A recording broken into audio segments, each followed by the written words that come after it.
why. So the anime that I decided to review for the final was one that really stuck with me the first time that I watched it. And after doing assignments on it, and now this assignment, I've rewatched it a few times, and I would say that it's definitely my favorite piece of anime that I've ever seen. So it's an episode from the series Mushishi that we were assigned to watch last week in the Monsters unit. And the episode I chose to watch was called Lightning's End. So there are a lot of reasons why this episode really stuck with me and why I think I liked it so much. So I'm gonna tell you why. For starters, I loved the animation style of the series and the way that the scenes were framed and pictured.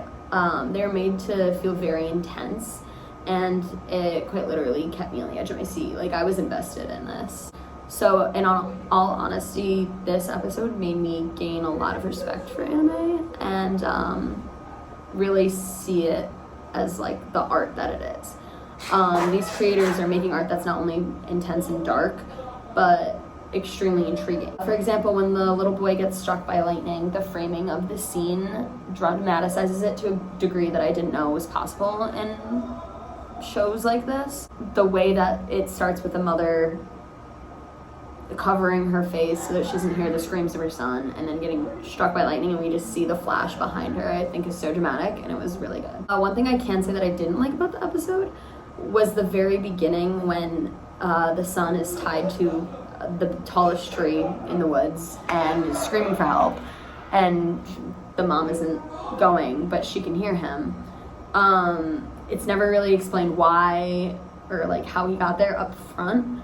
I think it's just confusing the first time you watch it, because after seeing it a few times you can infer that it was the mom who tied him up, but they never fully come out and say that, I think. So this is never explained why, and I think the thing that makes it confusing is the fact that the relationship between the mother and the son, I feel like their opinions and like feelings towards each other are constantly changing throughout this episode. The relationship between them is no way nurturing. Like, she is not a good mother. But at one point in the show, she's talking to Ginkgo and she says, he's angry at his mother for being this way. That's why he's punishing me this way.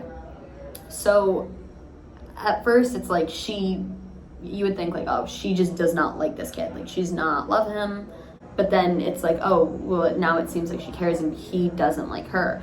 It's just like a little confusing, I think, the first few times you watch it. The character development that the conflict brings in, though, like that allows them to change and not constantly be like acting the same way the entire series or the entire show, was something that I did really like. The mother has past trauma that was inflicted on her by her mother, and we get to see a flashback from the mother's perspective. It shows us that she was put into an arranged marriage and was gonna have a kid, and she wanted no part of that. She wanted to be married to someone else. She's talking to her mom saying like she's physically upset. We can see she doesn't want this, but her mom doesn't care, won't look at her, is totally back facing her.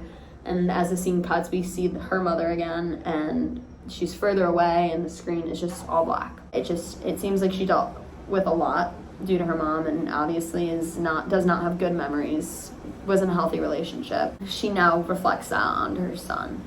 And at one point in the show, the son says something that begins to draw parallels between his parents and the lightning. He says, neither dad nor mom will look me in the eye, but the lightning always comes right for me. So the lightning is always coming to him, and in his mind, that's saying that the lightning wants him. It's a feeling that he hasn't experienced from his parents. So that's why he is totally, like, let me get struck by lightning. Later in the episode, we do see the mom trying to fix the relationship with her son. At first, it seems like she's just doing it to save his life. Then later, she realizes she can't do that and she's a bad mom.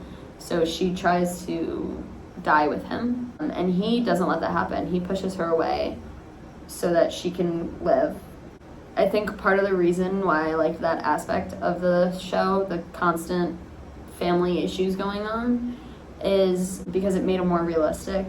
I know that the series is about Mushi, like, possessing people, and so not very realistic thing, but the fact that it didn't have a happy ending made it way better, in my opinion. I'm like mad at the ending, which is something that I like. Like, I like that I'm invested in it.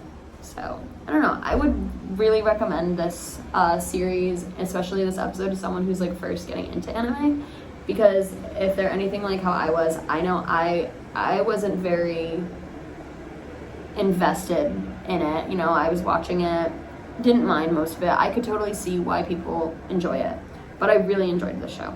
So I would recommend it to people if they're trying to get into it or trying to branch off. All right, well, that's all I have for you guys today. So it's been a great semester. I'm gonna miss you guys the most. Yeah.